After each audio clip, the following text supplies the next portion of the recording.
Bet, ja mēs runājam par vadītāju, tad pirmā lieta tev ir jāprot amatu, tev ir jābūt amatam, ja? Tev ir kaut kas jāprot. Un tad tu vari virsū likt visus tos sociālos tavas prasmes, maņas, zināšanas. Ja? Nezinu pēc tam.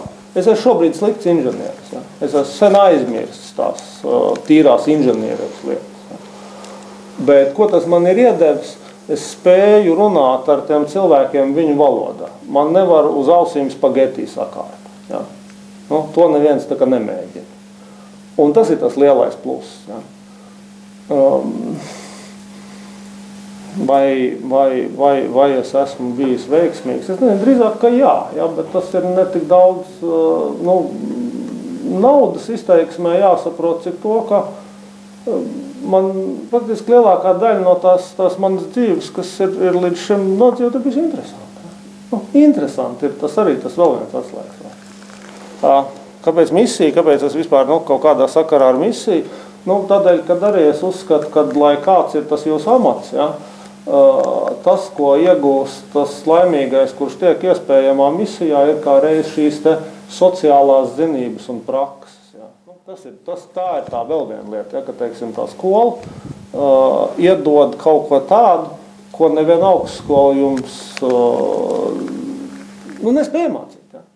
Cilvēka dzīvi un uzvedību līdz šim neviens nav iemācījies ielikt striktās matemātiskās formulās. Ja? Un visas, teiksim, šāda veida zinības ir mēģināt kaut kā izskaidrot notikušas lietas. Ja? Bet tas, ka tu māki uztaisīt modeli notikušai lietai, nekādā veidā nenozīmē, ka pēc tā modeļa tu varēsi paredzēt nākotni. Ja? Jo, ja tā būtu tīra zinātne, tas nozīmē, ka uz zinātniskiem pamatiem vajadzētu pateikt, kas notiks rīt. Nu, ieliekot pareizos sākuma nosacījumus, nevēlni to nevar. Tā kā es to skatītos, teiksim tā, ja pie manis atnāk, piemēram, 2 inženieri. Ja? Un viens ir ar iespējamās misijas pieredzes un otrs nav. Tad to, ko nav, es liktu pie dzelžiem, un to, kas ir, es liktu pie cilvēkiem. Nu, tas ir, ar ko viņš ir pierādījis, jo, teiksim, ir milzu deficīts. Nu, teiksim, saprotiet, cilvēki jau arī, to joku, ar ko atšķirās introverts programmētājs no ekstraverts programmētāja. Ir daudz programmētājs. Ja? Ir kāds programmētājs? Nav? Jā, tas neziniet, kā ir? Tas introvertais programmētājs, viņš ir tāds sevī vērs, viņš tā kā tevi runā, viņš skatās uz savām kurpēm parasti. Vai te pamēģiniet? Ekstravertais programmētājs. Tas ir tāds, kas runā, tāds skatās uz tavām kurpēm. Un ar inženieriem bieži ir pat vēl trakāk. Ja? Jo, cilvēks, kas iet uz, katrs jau izvēlās pēc kaut kādas savas,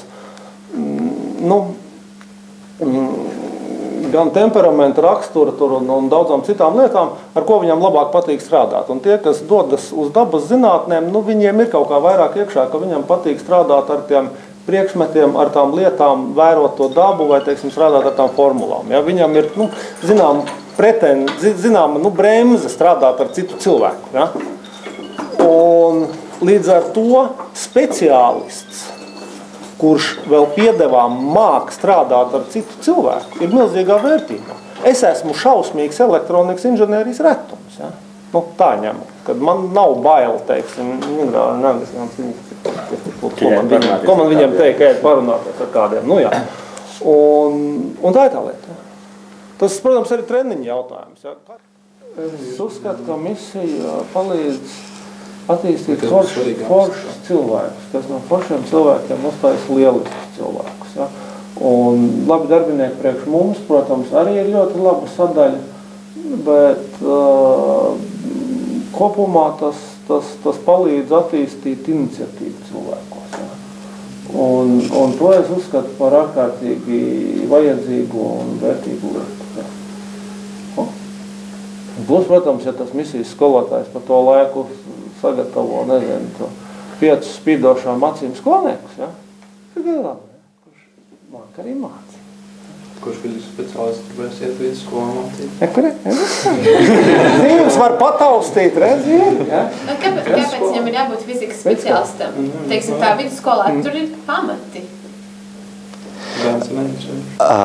Nu, redz, interesē gan, saprot, tu vari to bērnu aizraut tikai tad, ja tev pašam tas patīk un ja tu zini.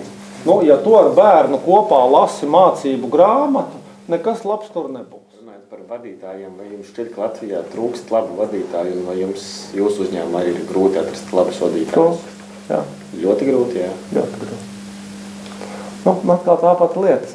Man jau nevajag vadītāju vispār. Nu, man nevajag autobusu vadītāju. Man vajag vadītāju konkrēti, kurš zina nozari, ja? Kurš ir speciālists. Un tādu nav. Ja? Tā ir tā lieta. Ka, nu, redz, ar tiem vadītājiem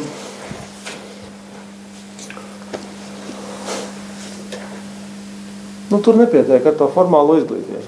Tev ir jābūt izgājušam cauri praksē, daudziem etapiem. Ir, tam vadītājam kopumā ir divas tādas kvalitāšu grupas. Jā. Viena ir viņa māka un prasme un pieredze strādāt ar tiem cilvēkiem. Jā. Un otra ir kontakti. Savot, bizness jau nenotiek. Mēģina mums tā kaut kā tur iestāstīt, ka visa dzīve tur pavisam drīz būs, tur klikšķinās, tur mājas lapās, tur uz dažādām ikoniņām, un tas būs bizness. Ja. Īstenībā jau tā nav tomēr. Ja. Īstenībā bizness jau ir starp cilvēkiem. Ja.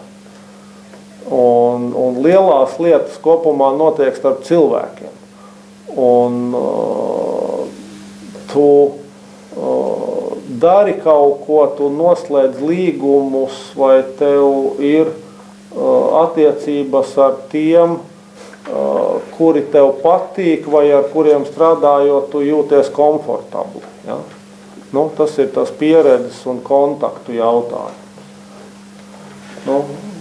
Tāpat tās ir ar investīcijām un investoriem. Es esmu, arī kaut kādā mērā arī tajā biznesa eņģeļu čībās vai arī, investīciju fondu čībās. Un, jā, protams, kad nauda tiek dota foršām idejām, ja? Bet vēl vairāk tiek dota foršām idejām, kuras ir izdomājuši forši cilvēki. Ja? Tā ir tā lieta, ka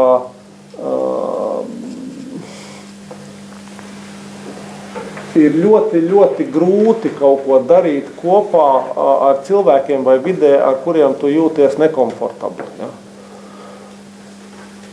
Un tas ir jāsaprot arī, tam jaunajiem uzņēmējiem vai kaut kā tā, ja, kad viņam arī ir jāattīst sevi tās prasmes komunicēt, prasmes, parādīt sevi vai, prasme būt labākam nav pareizi, ja, bet prasme parādīt tās savas labās puses un kaut kā mēģināt tikt galā ar tām sliktākām arī. Bet tas ir ar cilvēkiem, tas nav. Tas ir mīts atkal, ja. Tu nedod naudu labākai zobu pastai pasaulē, ja. Tu dod naudu tur foršajam puikam vai meitenē, kurš to ir izgudrojis. Un ka tu tici, ka viņš kaut ko var izdarīt. Ja? Tas ir tas gabals ar cilvēkiem. Ja? Un tas ir tas ar vadītājiem, ko kas nāk ar pieredzi. Ja? Ja pie manis atnāk cilvēks, var teikt, ierakstīs savā CV, ka cits starpā viņš ir 2 gadus izdzīvojis arī skolā. Tas būtu liels plus.